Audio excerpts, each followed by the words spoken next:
Okay, so finally 10 part 2 is another 7-mark question, and now asks us to, it gives us the fact that this is actually a differential equation, but it's pretty similar, it's times by y as well, and it asks us to write down what y equals when x is 2. So we're going to need to rearrange this and get the dy with the y and the dx with all this x term.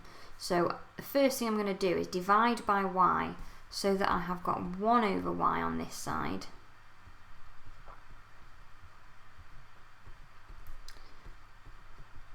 And then we've got the function that we were given in part 1 on its own on the right hand side.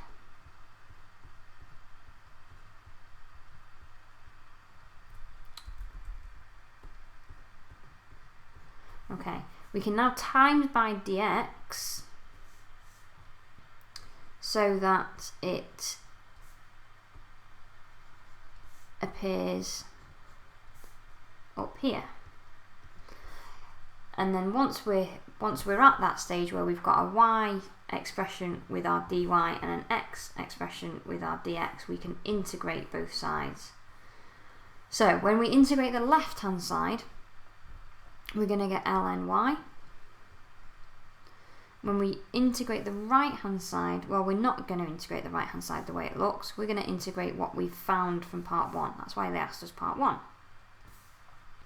So that's going to be the integral of, well, I've got it up here, I'm just going to copy it.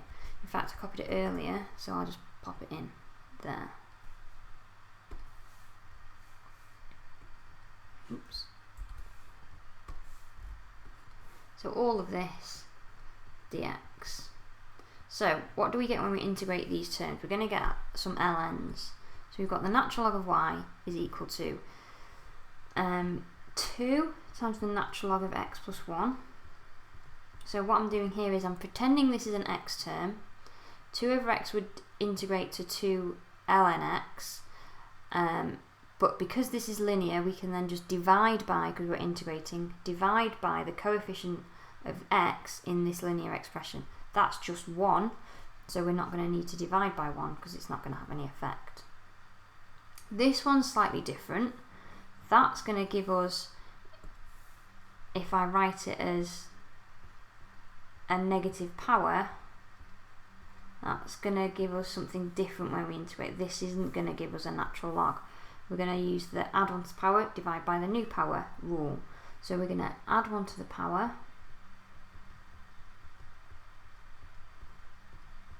divide by that new power, and again we would divide by the coefficient of x as well, but because it's a 1 we don't need to incorporate that, we don't need to do anything with that. Back to this where it's just an x to the power of 1 term on the bottom, that's going to be another natural log just like we had here. So that's going to be minus this time 4 ln x plus 4. Plus c as well, plus a constant of integration. Don't forget that. So if we just tidy this up, because this looks a little bit messy, we've got natural log of y is equal to 2 ln x plus 1 minus 3 over x plus 1 minus 4 natural log of x plus 4, and then our plus c. But we need to work out what plus c is.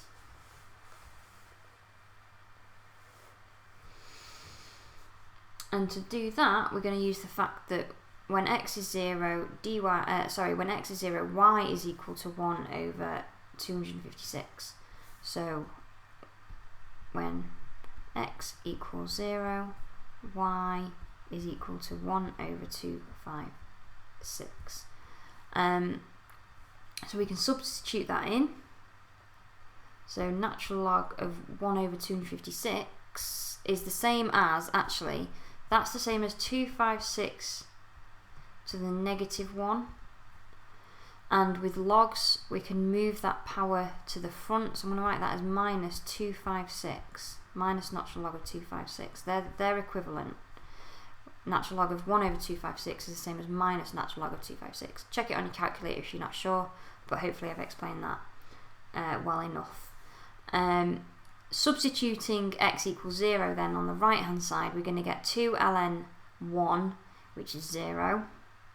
We're going to get minus 3 over 1, so negative 3. And we're going to get minus 4 natural log 4 plus c.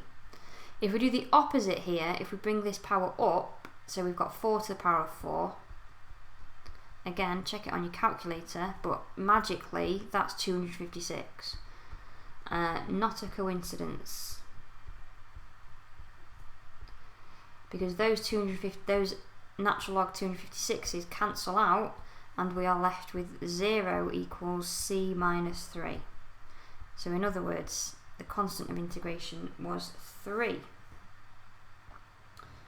So we've now got, if we write it fully, we've got that the natural log of y is equal to 2 ln x plus 1 minus 3 over x plus 1 minus 4 natural log x plus 4 plus 3. And the question wants us to give the exact value of y when x is 2. So we're going to sub 2 in now. So natural log y is going to equal 2 natural log 2 plus 1, so 2 natural log 3, minus 3 over 2 plus 1, 3 over 3, so that's 1, minus 4 natural log 2 plus 4, so 6, plus 3. So we've got natural log y is 2 natural log 3 minus 4 natural log 6 minus 1 plus 3, so plus 2. We're getting there. We could do with this being written as a natural log as well, so that it all matched up, and we can do that really easily. Natural log of e is 1, so if we do 2 times the natural log of e,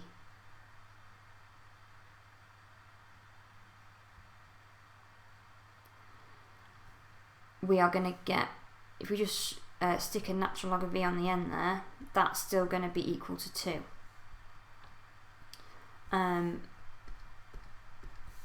So we can now combine this into one natural log using the fact that natural log of one thing add natural log of something else is the same as timesing them together as a single log. And a takeaway is equivalent to doing a division. So we can have, so we're going to have the, well, we can't quite do it yet, sorry. This 4 is messing things up at the moment. We could write this as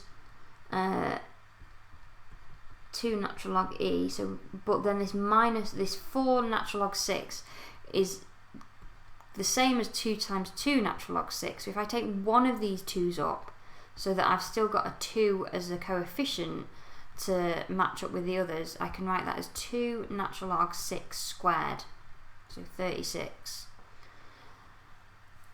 Now we can bring it in as 1, so we're going to have 2 natural log 3 times e divided by 36. Using these 2 rules here on the right hand side. 3 over 36 is 12.